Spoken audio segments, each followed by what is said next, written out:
All right, let's get right into it. Have you ever stopped to wonder how a completely ordinary, harmless word could transform into a terrifying state-sponsored system of control? And we aren't just talking about ancient history here. We're talking about an idea so incredibly potent that it's literally fueling modern conspiracy theories today. Welcome to This Explainer. Today, we're taking a deep dive into the evolution of power. We are going to strip away the myths and look at exactly how human psychology, intense fear, and ruthless political ambition took a simple linguistic term and turned it into an absolute empire of control. Here is the roadmap for our journey today. Number 1, from word to worship. 2, building a system of power. 3, the politics of fear. 4, the prophet's challenge. And finally, 5, magic, myths, and control. Let's jump in. Section 1, from word to worship. We're stripping away the myth of ancient idolatry. To really understand this, we have to go back. Picture this. Ancient Israelite tribes who already possessed the knowledge of monotheism are migrating from Palestine up into the Levant and Syria. Now, as they settle into these new areas, they start mixing with older cultures. They're encountering new customs, and gradually, their pure faith starts to fade. They start desperately looking for alternative sources of provision, and they adopt this word, Baal. Now, when we hear Baal today, our minds immediately picture this menacing, terrifying idol, right? But our sources highlight something fascinating. Baal originally wasn't an idol at all.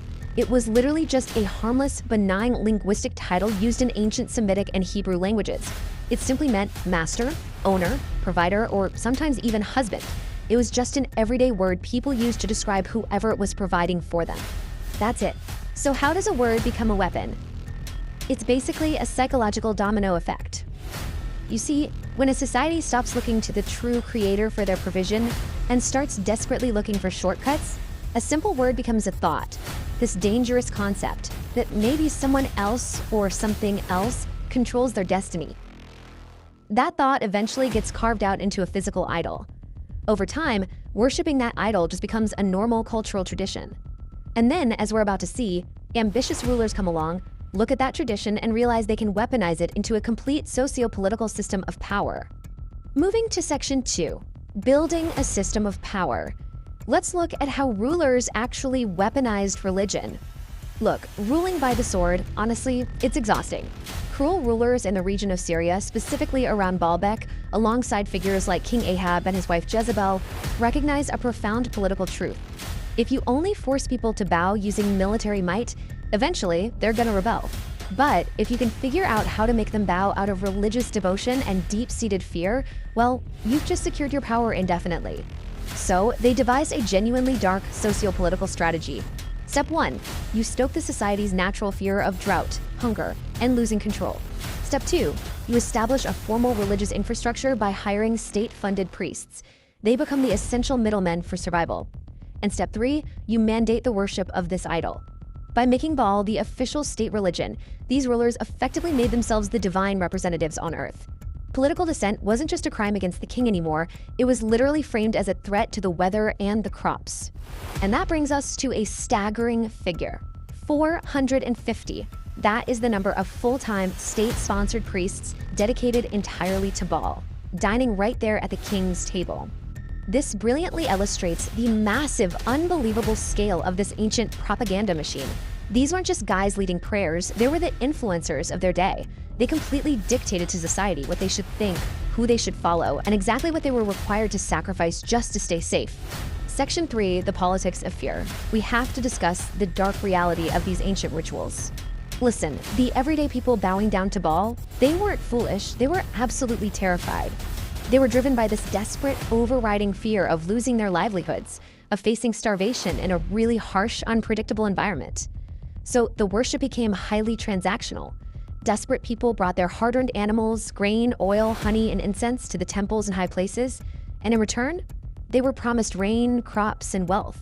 They were literally trading away their livelihoods for the illusion of controlling the weather. They reduced the divine to a daily commercial transaction just to manage their anxiety. But here is where the historical narrative takes a genuinely horrifying turn. The terror of starvation pushed this society to unthinkable extremes. To guarantee the rains would come, society normalized a horrific practice known as passing through fire. People literally sacrificed their own children, burning them inside large heated metal idols. And to mask the sheer horror of what they were doing, they beat loud drums to drown out the screams. It's incredibly dark, but it shows you exactly how far human beings can be pushed when a state successfully weaponizes their deepest survival fears. Section 4, the Prophets Challenge.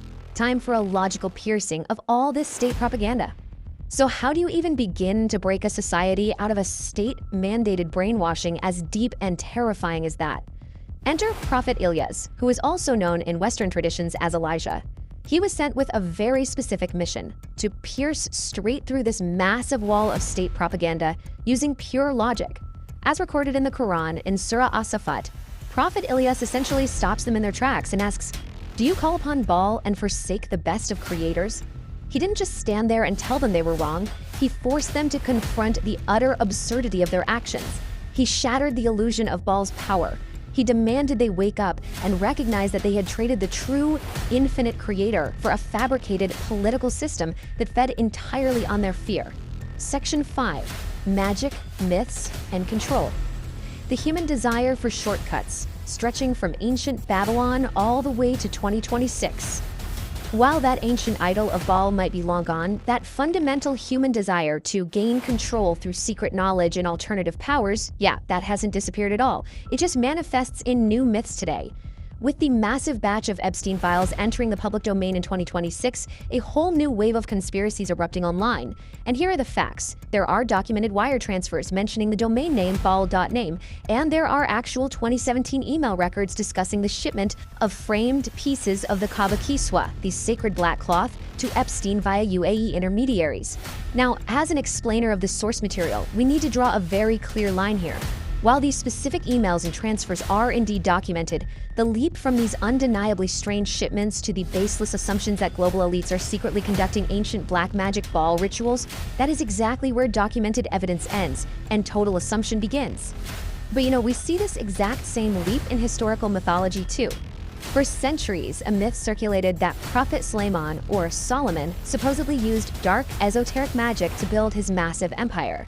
But the truth, as clearly stated in the Quran in Surah Al-Baqarah 102, completely clears his name.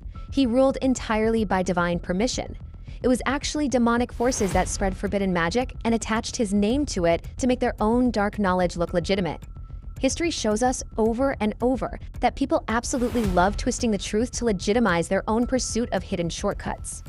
This specific psychology takes us all the way back to ancient Babylon. The angels Harut and Marut were sent down as a test for the people. They explicitly warned everyone, stating clearly that learning this magic would lead straight to disbelief. But what was the result? Did they listen? Nope.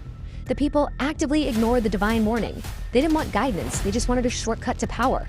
They took this forbidden knowledge and weaponized it specifically to manipulate others, even using it to cause separation between husbands and wives, all just to feel a fleeting sense of control over their lives. So the absolutely crucial point here is that this illusion of esoteric power, whether it's the secret symbols and hidden formulas that emerged as traditions like Kabbalah during the Babylonian exile, or the modern internet conspiracies about global elites today, it's all rooted in the exact same flaw. It is the pursuit of weaponized knowledge. Our sources strongly emphasize that Islam strictly rejects these hidden shortcuts. True spiritual connection comes through direct prayer, the Quran, and the Sunnah. It doesn't come through secret codes or rituals meant to bend the world to your will. Which brings us to our final thought, and a question I really want to leave you with today. We've seen how a simple, everyday word became a terrifying idol. We've seen how fear built an entire empire of state-sponsored priests, and how humanity constantly, desperately, chases shortcuts to feel like they hold the reins of their own destiny. The psychology of trading pure faith for the illusion of control remains a constant threat to us. So take a hard look around at our world today and ask yourself, what modern illusions of power are we bowing to right now? Thank you for joining me on this deep dive in today's explainer. Stay curious and always keep questioning the systems around you.